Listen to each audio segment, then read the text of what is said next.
So, as I'm on my phone, um, I'm just making a quick video because I opened myself up to channel and the session was canceled. I will be doing it, but not right now.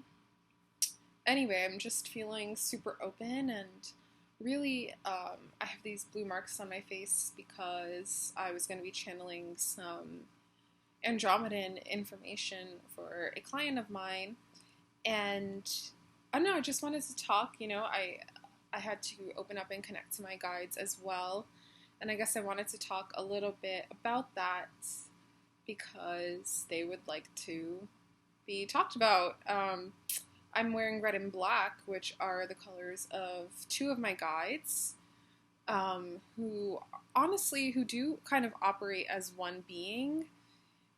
They're really interesting. They are Lilith and Samael, if you know about them. They're interesting, super interesting. Lilith is a goddess, also known as a demoness in some circles. Lots of people of varying traditions, from, those who worship the divine feminine to those who are Satanists, work with Lilith. Samael as well kind of has an interesting reign. He is this really interesting liminal figure. He's an angel, but he also sort of, his name means venom or perfume or beverage of God, and he enacts some acts on behalf of God that are really interesting. Sometimes he is God's wrath and God's fury, as well as the fact that he sometimes holds back God's wrath. He is sometimes known as the angel who held back Abraham's arm when Abraham was going to kill his son Isaac on the rock. So they're fun. Probably are very indicative of a little bit of my soul DNA and my karmic history. Those are two beings that I'm involved with, and I love them a lot. They in certain lore, like in the Zohar, they are talked about as being kind of intertwined and born of the dregs of wine, and they kind of come from this, not necessarily pure state. They are interesting. Also some people who are of the left-hand path work with these beings. If you don't know about the left-hand path, you can Google it. It's obviously not going to resonate with everybody, but just to say that it's a sort of different way of approaching things. Neither the right-hand path nor left-hand path is correct. It's just two different modes of navigating this world and the reality.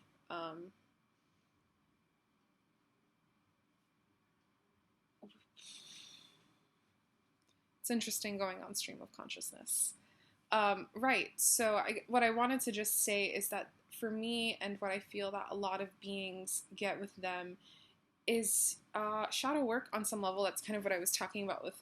That's kind of what I was hinting at with not necessarily pure. Like they are no, they will initiate you through flame, through fire, through experience, and sometimes through shadow. You're protected and stuff like that. But it's getting your hands dirty with them. It's really being steeped in the work, for me at least. Life can be messy, and spirit stuff can be messy too. I do, I don't necessarily go around saying things like love and light. I think because for me, especially because we live in a world of duality, seeing, talking about light or talking about dark, neither's really better than the other. You need both. You will forever be looping one in and one out. You need the darkness in order to see the light, much the way you need the light in order to see through the darkness. If there's too much light, you will be blinded. Shadow creates shape. Shadow creates contrast. Much the way light is information. And so that's that.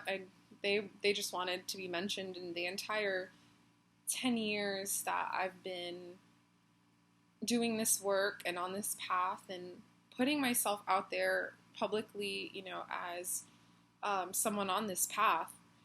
I've never mentioned them. It's because, a lot of the intimacies of what I do in my own personal practice have been I've been very protective over, because it's been my safe haven. It's been my sacred space. It's been that thing that I return to be myself. Another person that I've worked with is Hecate. I met her when I was 12 in a book,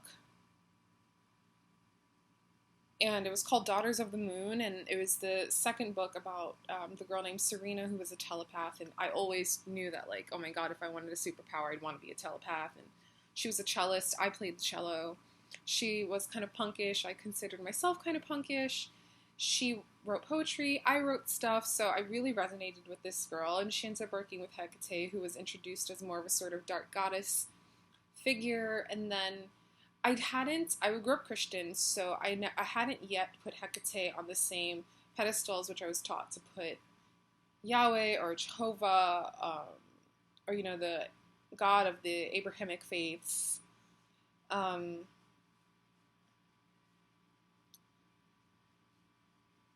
But I did start when I was about 15, which in my last video I talked about. That was my initiatory point, because that's when I started hearing words like energy and vibes and empath, and that started taking me somewhere else. By the time I was 16, I was secretly acknowledging her as a sentient being. I hadn't expressed that to anybody because I was very young, and when you're a teenager, there's a lot of other influences already happening, let alone spiritually, if you're that aware at that age. So I honestly didn't want people thinking I was crazy or thinking that I was hearing voices. I was very, very sensitive, which has to deal, I think, for me a lot with, like, the term witch and incarnating as a woman and incarnating as a healer and as a mystic being, the karma of that, and how in the past, we were persecuted and we were killed and we were murdered for our knowing, for our abilities. I remember seeing X-Men at 16 and I was fucking struck. I was just like, oh my god. I was like, the government can't know about me. They're gonna know that I'm special. They're gonna do things to me. I really, like, was so, like, this is not fiction, this is real. They will hurt mutants. But, I'm open now. I definitely don't operate from that base of fear, and I'm healing that karma individually as well as collectively by, putting myself out there, and everyone else who's putting themselves out there too, who paved the way for me to put myself out here right now. That got me comfortable because I saw it being done. And I do want to say that if you watch these videos and if you watch other videos and you feel like you have something to share, please share it. We need everybody out here. We need all the crazy people out here saying what they really think and feel, because it encourages more of that. So Hecate, yeah. So Hecate, I started acknowledging more consciously as a sentient being by 16. By 18, 20, I was actually, by 18, I'd gone to my first year of college, which allowed me to open up the black hole that was my depression. And I did that and fell down the rabbit hole.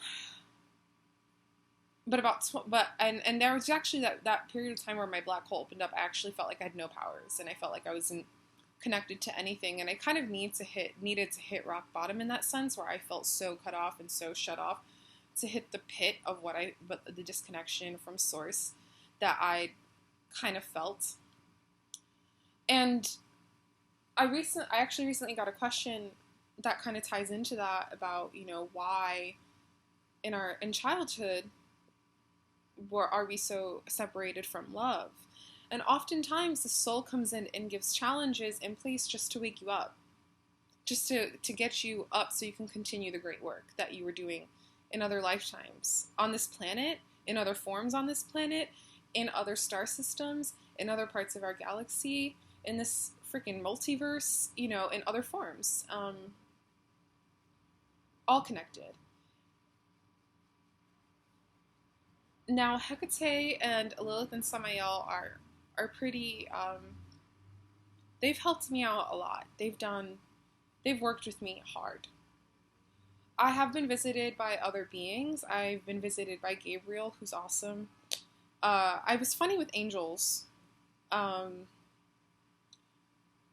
because angels are warriors of the light. You know, some people get angels in this really wonderful winged brilliance, and and really, the typical angelic aspects that you might associate with angels. But I kind of got them as somewhat righteous warrior beings who were just like, do this, and I'm like, excuse me. Whereas, working with Lilith and Samael, they're funny, and I like them because they really, really reinforce sovereignty, and they really reinforce free will. They don't even give you answers per se. With Lilith and Samael, mirrors are a huge thing. They've, understanding that all things are a reflection of you. So sometimes that's why they'll bring you into an interesting experience where you have to deal with their shadow, instead of perhaps coming from fear and feeling like you need all this protection, really actually laying yourself bare and laying down your armor, not needing, trusting your own spirit, not even needing to call, which is not to say you can't call on your guides or you can't call on your angels. This is just my experience and something that I needed to work out for myself. And it was what I needed in order to shift me out of my fear-based paradigms, to connect so deeply to myself, to connect deeply to my higher self. Lilith and Samael and Hecate and being Syrian and being reptilian and connecting to ETs, I don't necessarily put them as above me or even all that separate from me. We're all kind of on this equal playing field of being conscious, sentient beings. We are aspects of one another. By allowing them to work through me, we have this really interesting interchangeable relationship, which from what I understand, there is some interesting lore about that in Tibetan Buddhist literature. A friend of mine who's very into that put me onto that, and we talked about sort of being rearranged, and it's a contract. It is somewhat of a contract, but I'm not scared. I don't feel like I made a deal with the devil. Because with them, I've learned so much that I can say yes or I can say no. You are not at the mercy of these beings, which I sort of felt with angels, this sense of righteousness that they know best and they know better. And now my relationship with angels is different. I'm actually receiving them in the way that I've seen others receive them, which is being protected, learning to fly through and being carried and being light and lifted through experiences rather than maybe have to going through the trenches. But both of those paths are equally as valid. You dig deeper roots, and like a tree, the deeper your roots, the higher you can ascend. And that's been sort of my experience with all of these beings. And even Hecate, who's sort of like a dark goddess-ish woman, she has taught me so much about light. I remember this meditation where she looked like, instead of kind of getting her as sort of, I used to get her in this kind of like dark, very veiled look, and then one day I sort of saw her face, which was kind of nondescript. I just knew that I wasn't seeing her so veiled anymore. She did appear quite like myself, which isn't uncommon to sort of receive or see them, because it's you. You filter things through your own eyes, kind of brunettish and dark-haired. But there was all this glow and radiance through her form. And she says to me, "You have my light, always." And if you read up about her or see pictures of her, she often has a torch or torches. She's associated with Persephone. She's used that torch to guide Persephone through the underworld, where she spends half of the year with Hades, Pluto. And then that's when we have fall and winter. And then when she returns to the earth, we have spring and summer, and she is guided by Hecate through the passing in and out of the underworld. I'm already at 15 minutes, but I would like to just sort of touch on, with Hecate, she's associated with dogs, black dogs specifically, but dogs nonetheless. And so after being with her for so long, when I finally started opening up to ETs, it occurred to me that especially when I was Syrian, the connection, I confirmed my connection to Hecate and Lilith through knowing that my first two pets when I was a young girl were a dog and a snake. Snakes associated with Lilith, dogs associated with Hecate. And all the dog association with her, and also that being my first pet, really cemented the Syrian connection. And then Lilith, and not Lilith so much her, but the snake connection, which threads through her, also threads for me with reptilians. It's also one of the totems that I know it's a life totem. I've had that since I came into this world born with snake as a totem, as well as when I leave this life, I will have carried that totem all throughout birth, through death, in this cycle. And I kind of feel like it would stay with me even after, as part of my consciousness. It's a very, very primordial connection, snakes. Snakes appear in a lot of creation myths of various cultures.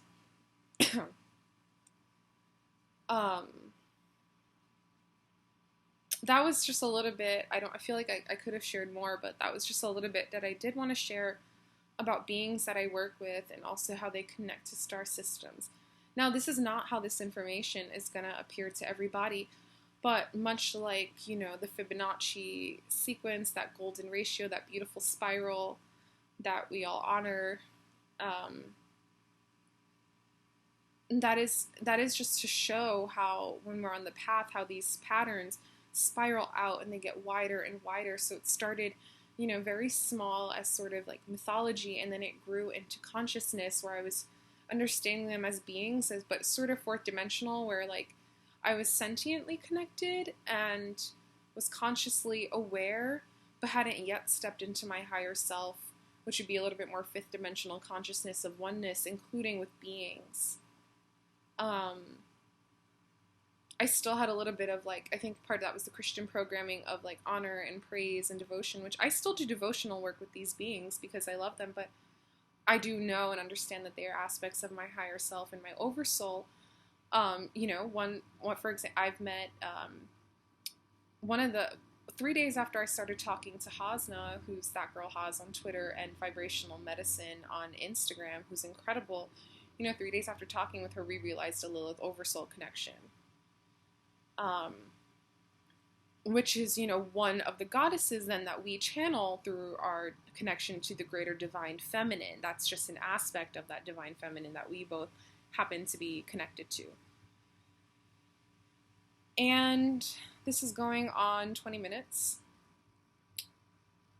And I've done another wonderful stream of consciousness video, but I just had all this energy to share and wanted to just kind of talk about some stuff,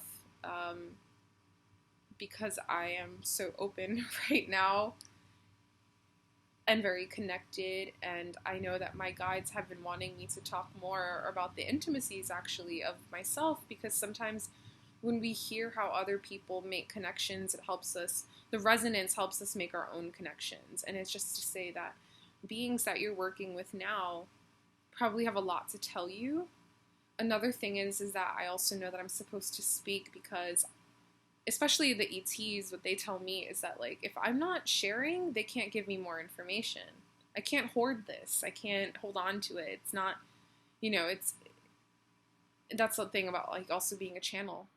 Literally being a channel, we're made of energy. We are channels of all of this energy. And if we're not allowing ourselves to receive and expel, we disrupt the flow and we disrupt the cycle. We get in our own way in that sense. So if you have any questions, I definitely know that I want to revisit this, and I would love to be a little bit more focused and detailed in what I'm sharing, particularly about how I came to connect all the different the different aspects of my path and that appeared to me, and how they lined up, and to be where I am now, which is working with even more beings than I was previously allowing myself to be connected to and aware of.